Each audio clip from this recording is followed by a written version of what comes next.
Have you ever wondered what it takes to plan the perfect trip on a tight budget? Or better yet, what happens when middle schoolers do it for you? In this episode, we're diving into one of the most creative and hilarious ways travel and education collide. Meet Jay Yoder, the teacher who's gone viral for his ultimate travel hack for teachers. But this isn't just about travel, it's about life skills, creativity, and opening young minds to the world. Jay's story is equal parts inspiring, educational, and downright entertaining as you hear how he has revolutionized the future journeys of the kids he teaches. Stick around as we unpack the details of his viral project, some incredible destinations his students picked, and the life lessons learned along the way. You don't want to miss this one.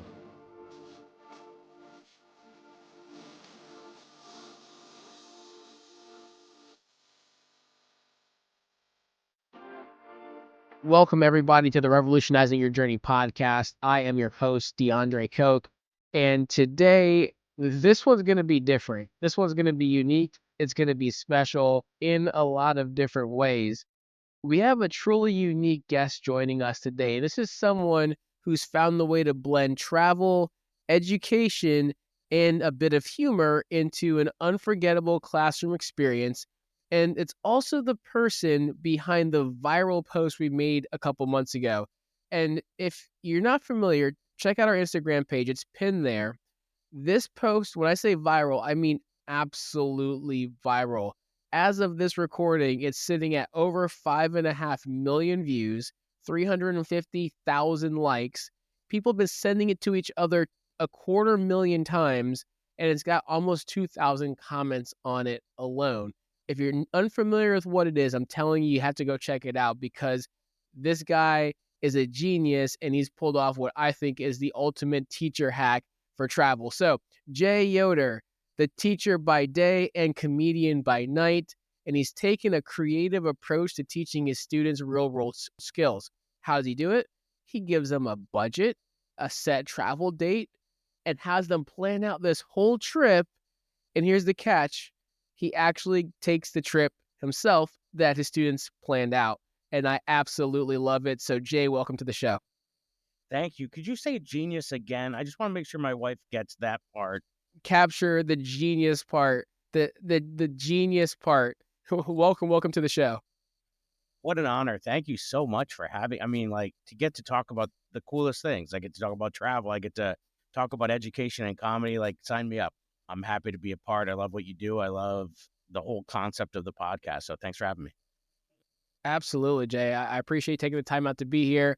And I will say it was a stone's throw because I was like, let me reach out to this guy and just see, would he be willing to explain in more detail? Because the comments blew up so much. It went so viral. People were like, we got to hear more. We got to hear about these trips. What is this guy doing? And so I'm excited to share this today. So, Jay, can you tell us a little bit about yourself and how traveling came into your approach to teaching? Yeah, it's so funny. I moved around quite a bit, but I pretty much grew up in Northeast Pennsylvania, outside of Scranton, which is sort of this like old coal mining town. And a lot of my friends and a lot of the people around me, we didn't leave the county, never mind the country. So like this concept of travel, I mean, maybe if you were lucky, your family took that Mecca trip to Disney World. But aside from that, it wasn't something, everybody was kind of salt of the earth, working to pay their bills. So I had sort of a unique upbringing where, my parents had me, met in college, and then they were kind of like, oh, I think we're both gay. And so I'm like the lone souvenir the night they played hetero. And so, like most divorced families, you kind of gravitate to one or the other. So my mom was in the picture and she had met a woman at work, and that became my other mother. So I grew up with two moms in an area and a time. This Ellen was still straight, just so we can understand the time. Like Bert and Ernie, just roommates. Okay. So Got it. there was this time, but what for me was cool is the woman my mom was in a relationship with, my other mother, Colleen, was from Australia. And like, since she had a funny accent, so like trying to like convince people that it was just an aunt or a friend, that was a whole other can of worms. But I had so much culture brought into my own home because Colleen, she was delivering Aborigine babies in the outback as a nurse at like 18. She would go back every year and bring me back stuff from the trip. So like I remember taking her to the small little airport in Scranton so she would go to Sydney. She actually grew up in Alice Springs, and just getting to hear the stories of what life was like for her, and so she brought a lot of the world to me as a young kid that I didn't even know existed. So I was very blessed to have her in my life, giving me all this culture. And then I actually, funny enough, took a youth trip with my church when I was in eighth grade. They let me go by myself with the youth group, and we went to visit the Pope and did all these churches. And that was the first time I ever left the country, had gone to Italy, France. We ended up in France at the end of it, in Paris. And I just got to see the world and experience this 2 week trip that kind of sparked something in me. And then I think ever since then, it was like, oh, wow, there's a world out there that nobody knows from. All my buddies back home have never seen this. They've seen photos in a book, but I'm standing in front of the Mona Lisa. I kid you not, I took an entire roll of film, and there was a roll of film because it was 1997, of the Mona Lisa through the black thing. None of it got developed. My mom must have spent so much money, and it was just 24 films of me taking a picture of the Mona Lisa. Because I'm like, oh my God, I'm in front of it. I got to capture this moment. And I just remember that. I'll never forget that trip. And that for me was just the start of it. I studied abroad in Argentina in high school. I studied in Madrid, Spain in college.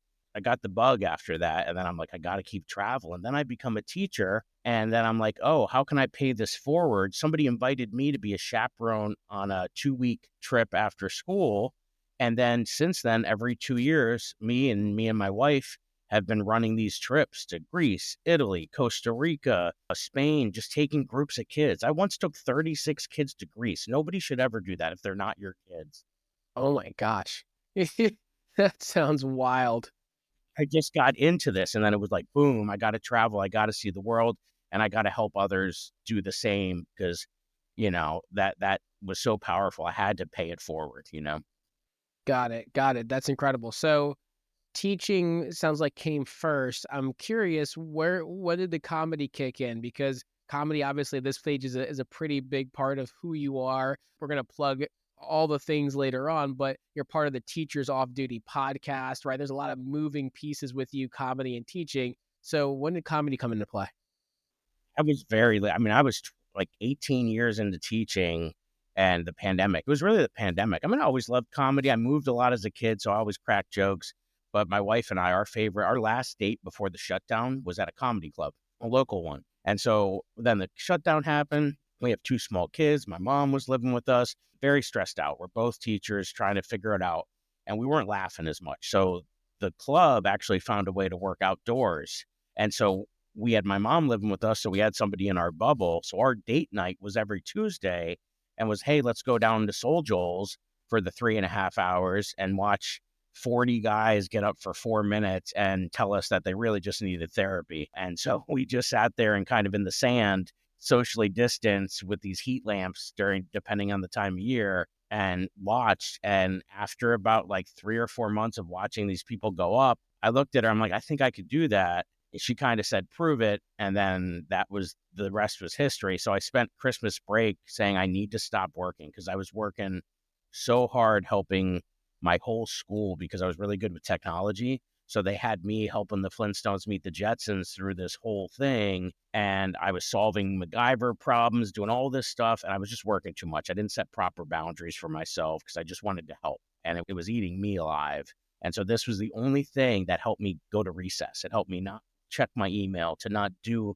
And so I started writing, I started reading about it, I started watching podcasts, I took a master class of Steve Martin's online, like did all the things. And I didn't realize, I just was happy to be feeling good. I was just happy to be doing something that wasn't that. And then I just didn't realize, I thought this was just like Sunday softball league.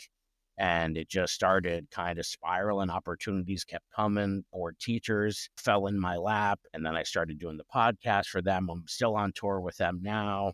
If you told me 4 years ago I would ever have told a joke on stage, I'd have said, you're crazy. And now I can't imagine a night when I don't get on stage. And I'm so blessed to be able to release tension for other people. And it's the same thing. It's like I wanted to pay forward the travel, so I took kids abroad. I want to make other people not feel like I felt and want to laugh. So I'm just trying to be the change I want to see in the world.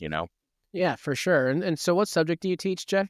So I actually teach Spanish and Latin. Actually, one of the first trips we took as a family, so me and my mom went on a Caribbean cruise, kind of did a diamond around Cuba, left out of Florida, and there were 60 girls from Panama celebrating some rich girl's quinceanera, and she brought like 59 of her closest friends. And on that trip, I just started using my Spanish, broken to sophomore year Spanish, and just the whole world opened up to me. I was like, oh my goodness, I can now talk to 60 more people that I never would have been able to connect with, all because I can, say a few words or paid attention in class. And like that in itself unlocked a whole other world of language. And so then like I said, when I went to high school, I studied in Argentina. And then I sort of thought I was going to be a doctor. So I'm like, oh, let me take Latin, because like both my moms were nurses. So I'm like, oh, I'll be a doctor. Let me take Latin. And then I just said, you know what? I don't want to be a doctor, but I really love language. I really love solving these riddles. And I love communicating with people and seeing the world. So I was like, why not just go teach languages and go see the world? And so I've kind of been doing that for the last 20 years. So when did you start incorporating the trips and travel planning into your curriculum? And is it one of the questions that the 1,600 comments on this video that kept was a common theme where people were like, well, what does this have to do with Spanish class? So can you answer that question? What does this have to do with Spanish class? So important. Well, here's my problem. When I really learned Spanish, it was because I went and studied there for like 8 weeks with a family and then 6 months in college, and I was immersed. With the way public schools are set up in this country, we're just not doing it that way. I should be certified in 3 other subjects. I should be teaching them social studies in Spanish. I should be teaching them math. I mean, if we were serious about it, you would take other classes and have a portion of your day immersed in it. And it was breaking my heart that we weren't teaching it. We were microwaving it instead of like putting it through a kitchen. And so it was like saying you're an Italian cook, but you work at Olive Garden. And I just didn't like that feeling. You know what I mean? I hated that feeling. So I needed to combat that with something real. I mean, I grew up studying education. Like John Dewey is a name you always hear people drop. And this guy, we're talking 1800s into 1900s was his sort of time frame.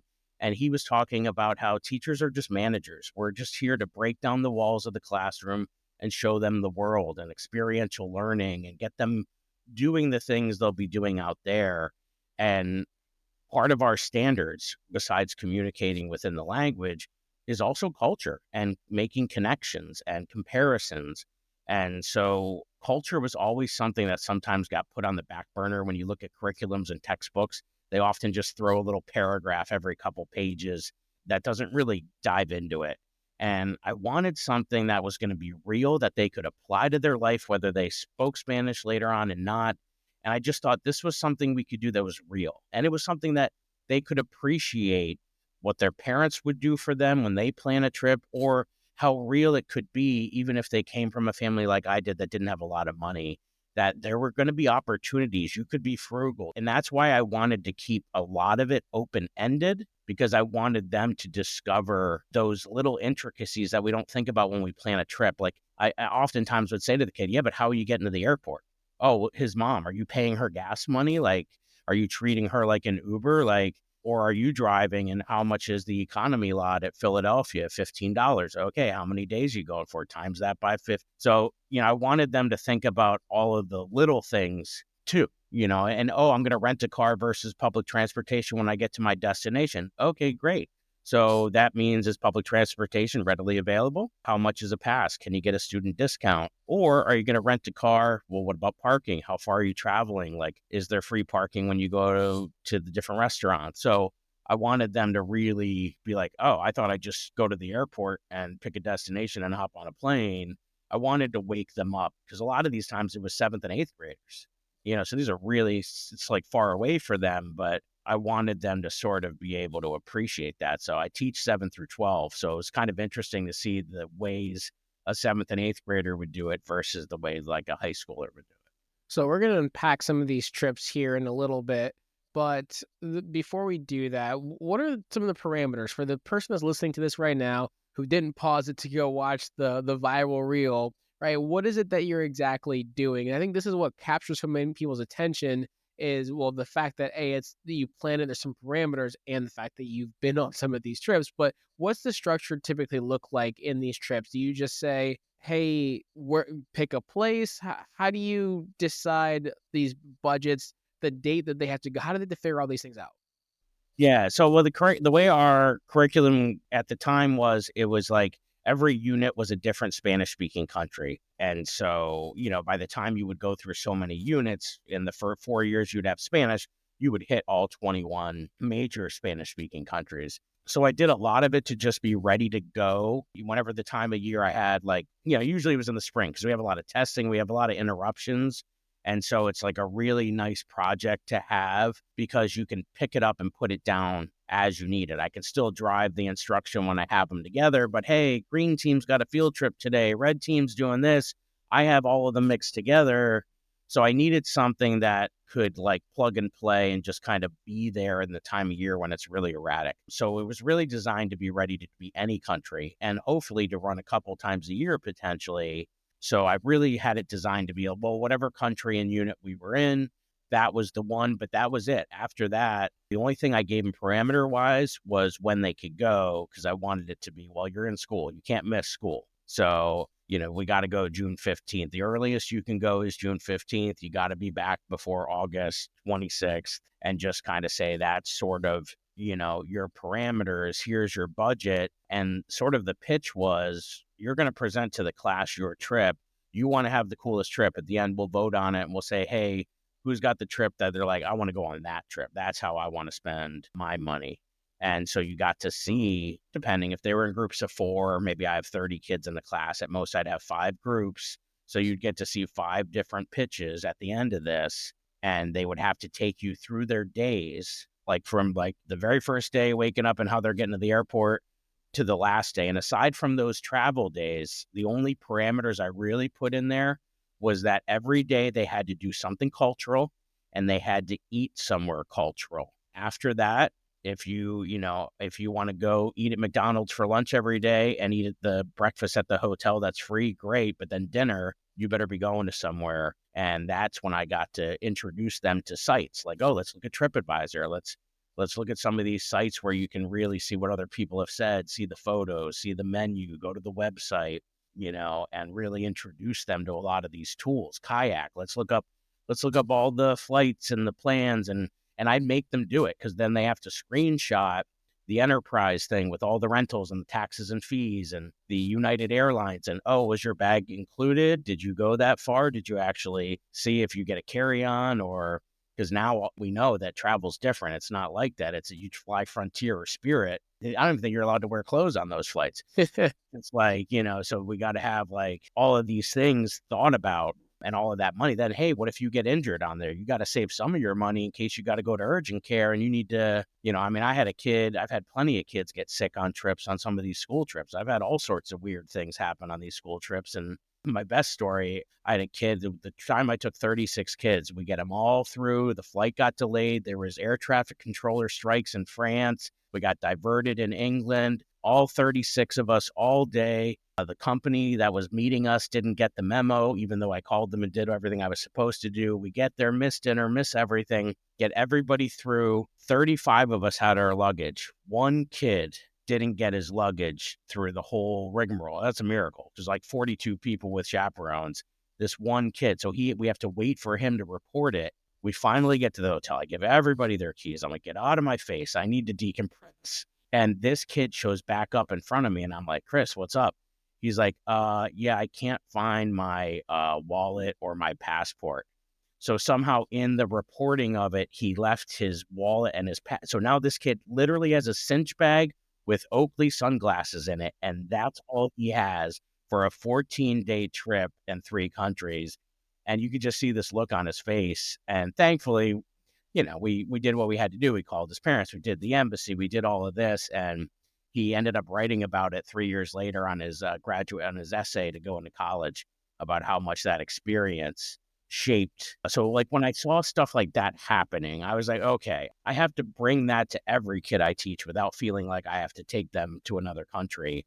And so I think a lot of the trips I was taking early on kind of had led me to say, well, let me have every kid at least see it could be possible, even if they don't go on one of these trips with me every 2 years. And I think so that was sort of the big deal. So the country's picked. To recap, the country is sort of set by where we are. They have the parameters of the dates based on when school's in session. They have the budget, and then they have to do a cultural activity. It doesn't have to be, it can be free. I mean, if I tell them, like, you go to the Prado in Madrid on Wednesday after 5 o'clock, it's free. If you have a student discount, it's so they don't have to spend money. So, like, cultural thing, and then they have to eat culturally every day. What's the typical budget that you have them do?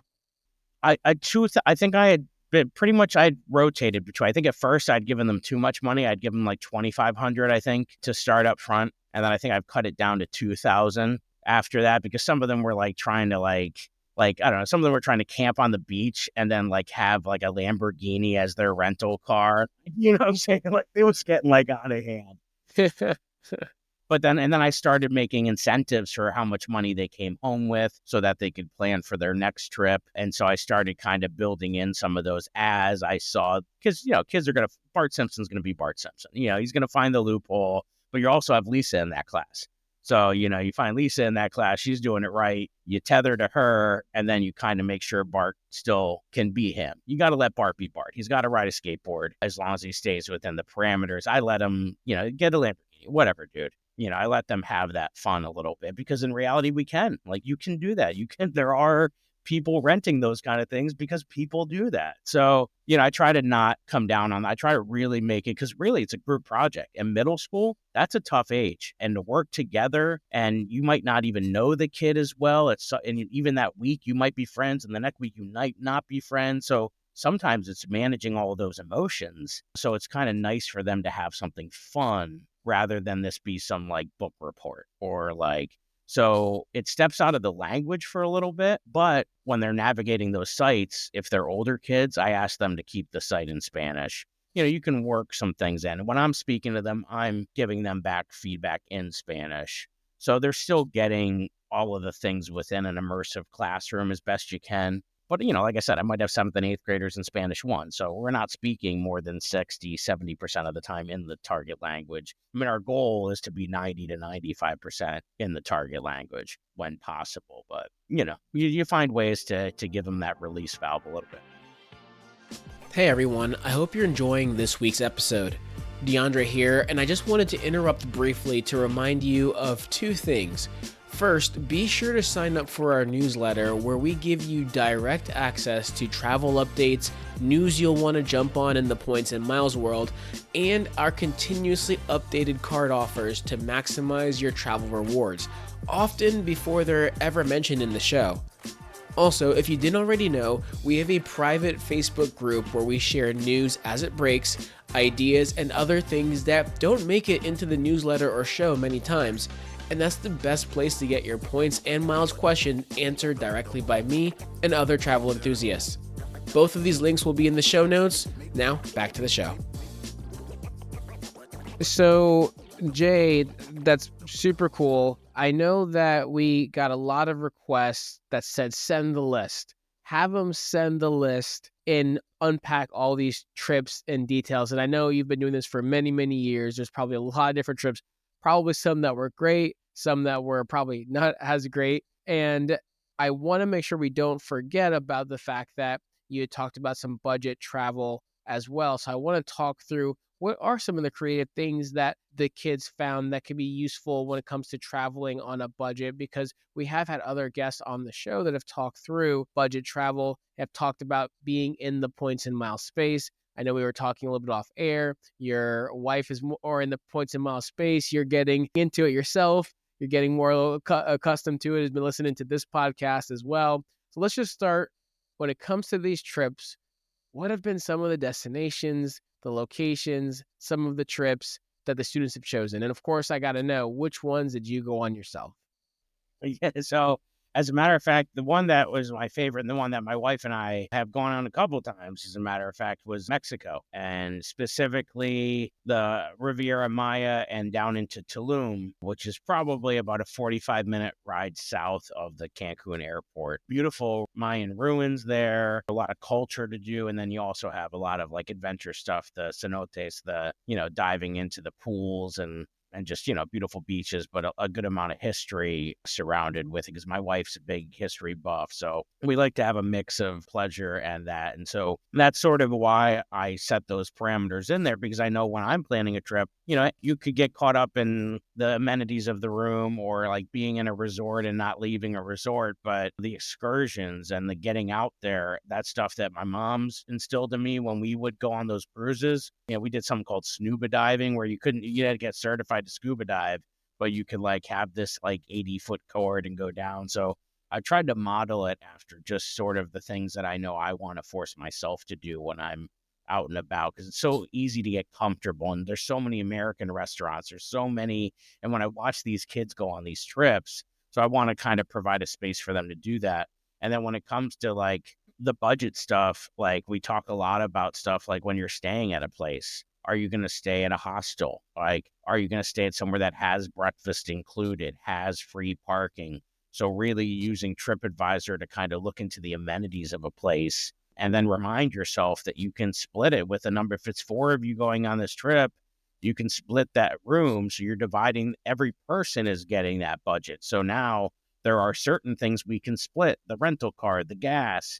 And so keeping in mind that if you're willing to not have your own private room and you don't mind sharing a bed with someone or having a cot brought in or rotating who sleeps on the cot, then, now with Airbnb, you have a whole other, I think when I started doing these projects years ago, some of those things weren't even around yet. So I would love to incorporate as I'm thinking about this year and doing the project, because some years I teach Latin and I don't do the project. So I've taught Latin for the last couple of years. So now I'm teaching all Spanish this year. And so now I'm thinking like, ooh, is there a way for me to incorporate stuff like miles and stuff like that? Or, or for them to consider, oh, well, I'm going to sign up for this credit card. And if I sign up for this credit card, then I get, so many things back. Maybe that's something for my upper level kids that I can have them start to think about, because I see the effects of it. I mean, I'm booking stuff for comedy. And sometimes when I have to book the trips and I'm not on tour with board teachers, I'm using all of my Hilton miles to stay at this hotel. And, or I always try to fly American because that's the one I have the most miles with. So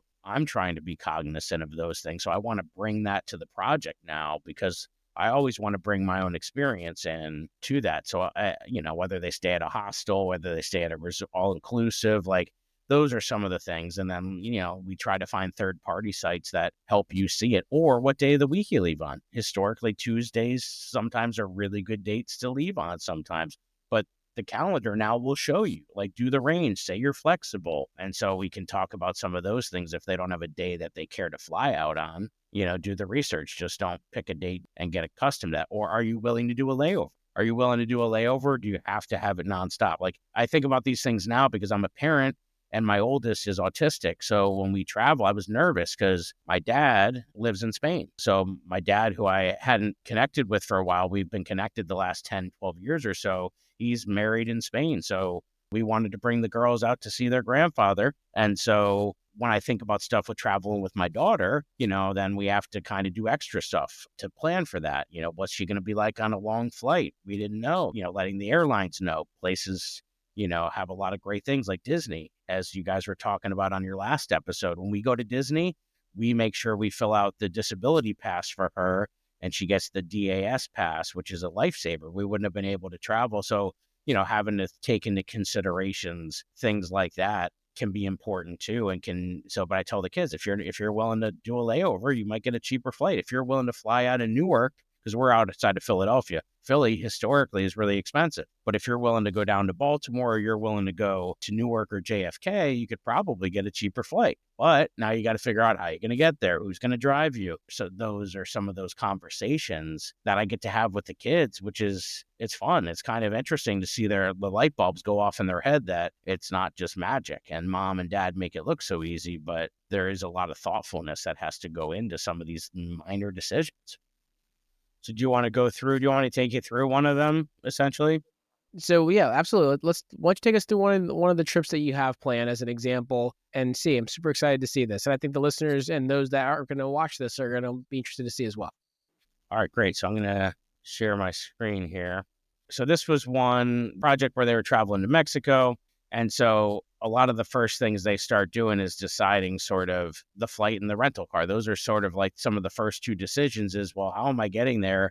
And once I'm there, how am I getting around? That's sort of like the first spot. Because once those prices are locked in, those are like those and then your lodging are like your big ticket items. So you really can't know what you can do until you know how far you can travel within that country and how much it's going to cost you to get there. And I think some of those prices were what the airfare prices at the times were, I think, what were making me change the budget a little bit. Because like even this, they had a trip from Philadelphia to Cabo, and it was like $1,000 just for traveling. So now they're each boom, half their budget's gone out the gates. Woof.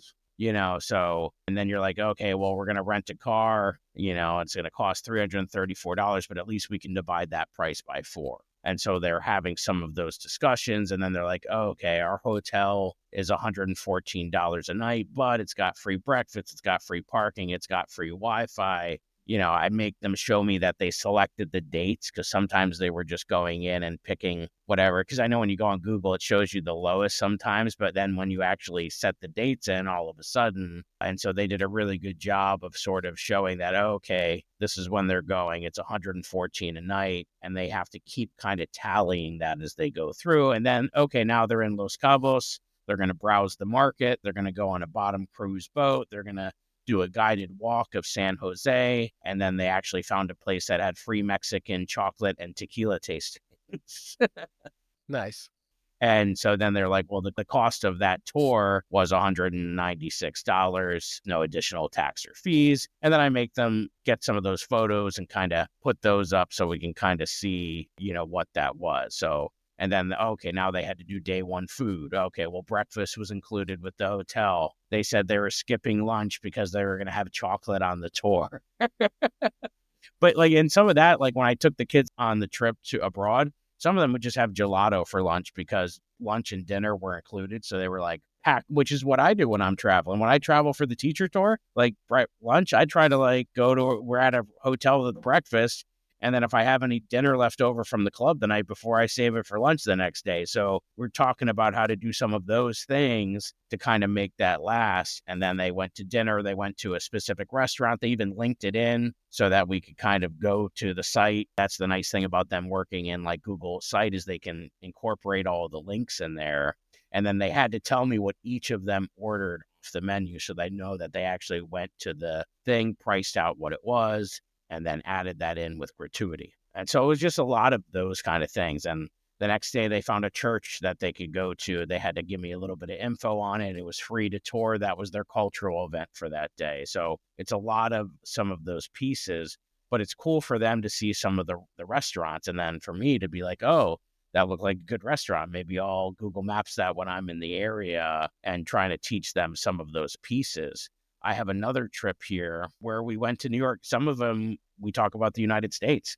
So some of them talked about going to New York City and found specific areas within New York City that had some of those kind of pieces in it. There was another trip to Puerto Rico where they talked about the hotel. They actually did a resort. So it was going to be more all inclusive. So breakfast and lunch was included, but somebody put a note here where they had to they could only pick breakfast or lunch being included. But it's just interesting to see sort of the map. And then they actually had to go into Google Map and track where they were going. And what was cool is, I don't know if it's still there, but there was this thing through Night Labs, which was, I think, a project in some university started it. But they were able to actually map all of the pieces out and take us through getting to the airport, getting there, and then really getting to see on a world view how much ground they had really covered, which I don't think a lot of them really understood.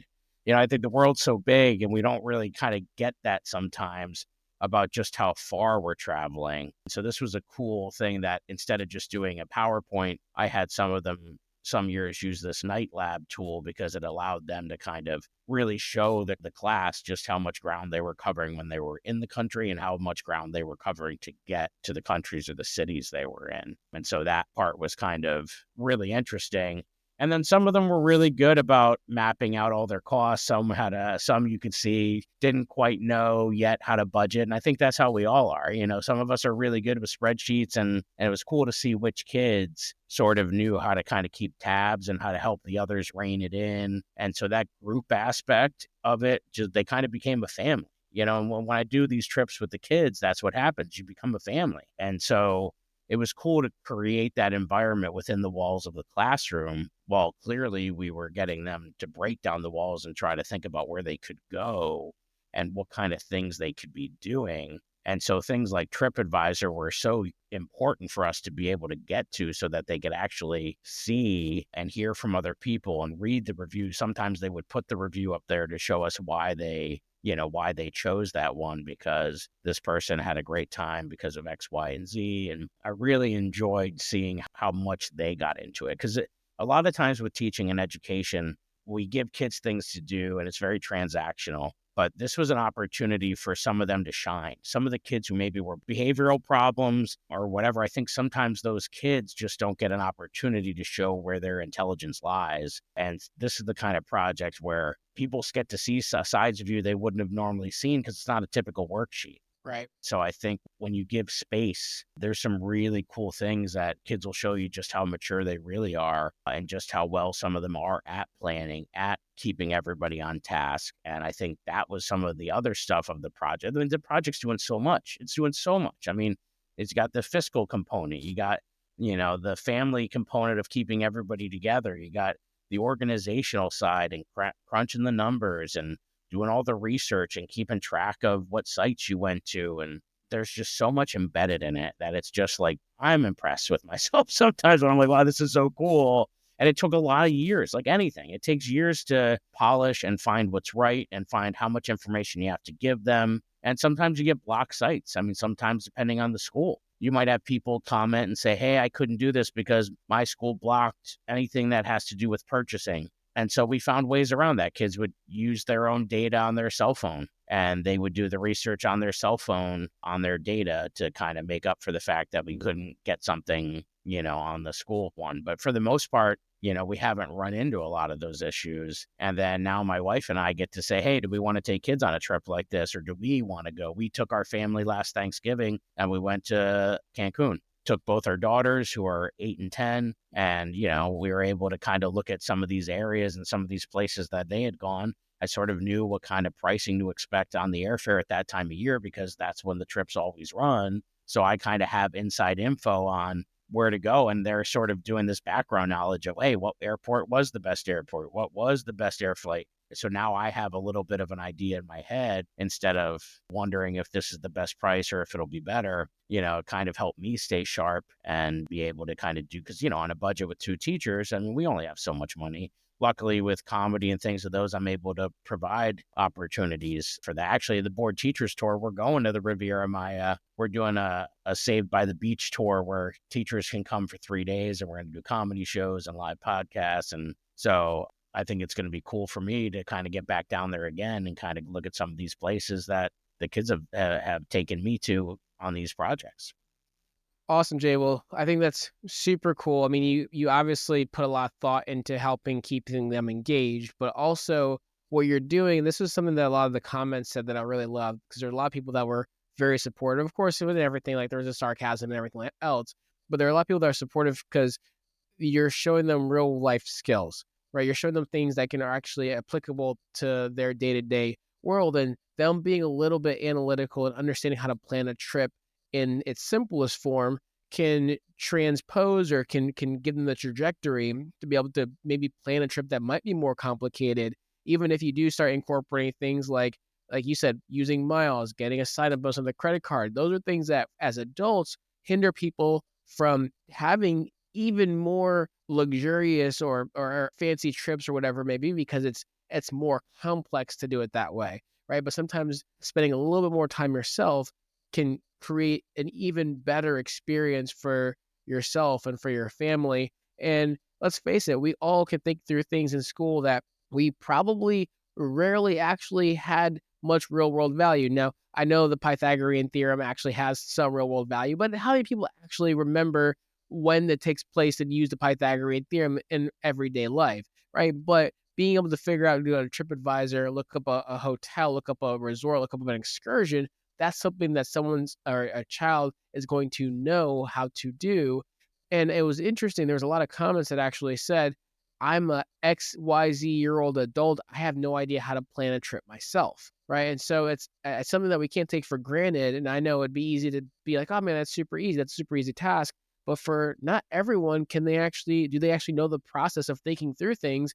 And yes, they might figure out, oh, I can book a trip to here. But yes, how do you get to the airport? Your baggage costs, all these different things are important. So I think what you're doing is absolutely incredible, Jay, and just solid job for that. 'Cause I think it's a really unique and a really cool. That's why I will repeat this as you asked in the beginning. I do think, it's a genius idea that you've put together. Thank you. Yeah, no, I appreciate that. Like I said, I thought it was cool. I know it came off in the clip, like, oh, he's having these kids plan his vacation. And it was like, and in essence, it's true because I've gone on all these places. We've gone to these cities and gone to some of these restaurants, and we've stood outside the pyramid, the Tulum ruins there. So, like, I have photos of me and my wife there that I've then brought back and shown the kids. And so it's like, getting to do that vicariously for them, but also letting them see that, that this stuff is real and it can happen and you can do it. And that to me is all about education's about. So it's just a really fun project that's just so embedded into the kind of things we want our students, our kids to be able to do. We want them to grow up to be adults who get to see how other people live, like the culture and there's a big world out there with a lot of people. And I want to make sure everybody sees that.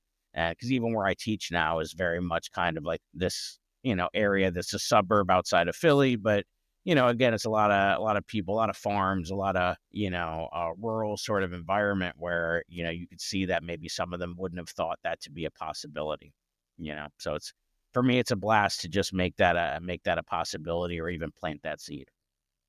Well, Jay, perfect. I love that question. As we start to wrap up here, any upcoming trips that you have for you and your wife on your radar that has been planned either through some of your past students or that you just want to take a bucket list destination that you're really seeking to get out to go see country to explore something along those lines? I mean, I really have a dying need to go to Australia. I really, it was a trip that we had always planned. And unfortunately, Colleen's no longer with us. She passed away a few years ago. And so it was a trip we never took. So I think that's going to be a special trip for me one day to make it to Sydney, to even go out to Alice Springs where she was from. And so that's a trip that's sort of on my bucket list that I'm dying to take as well. And I also really like cruises just because I feel like you get the opportunity to see a bunch of, if you plan the right one, you get more bang for your buck in terms of getting to see a couple different destinations within that. My wife's never been on one, so I got to work her into that because that's my hope for comedy too, is I hope to catch on with a cruise line and eventually, as a retirement plan down the line, I would love to I have a lot of comics I work with that do cruise ships and they get to go on these excursions during the day and then they get to go tell jokes on the ship at night. And I'm like, oh, like that's a way I can now travel. I mean, that's why I started taking kids. My wife and I do these trips because it was a way for her and I to continue to see the world. And every 6 kids that we go, the chaperone goes for free because of all the added stress of managing that. But we still get to see, we get to go through the ruins of Pompeii together. So my wife and I will probably plan a trip for the kids in the next 2 years to, I'll take some kids, but maybe bring ours with us this time, I want my daughters now to see the world. They've gotten to go to Mexico. They've been to Spain. I mean, I didn't leave the country until I was 15. They've left before they were age 9. So, I'm hopeful that I can now pass that on to my own children and continue to do this project with my school children too. Awesome, Jay. I think that's absolutely incredible. Where can the listeners follow you?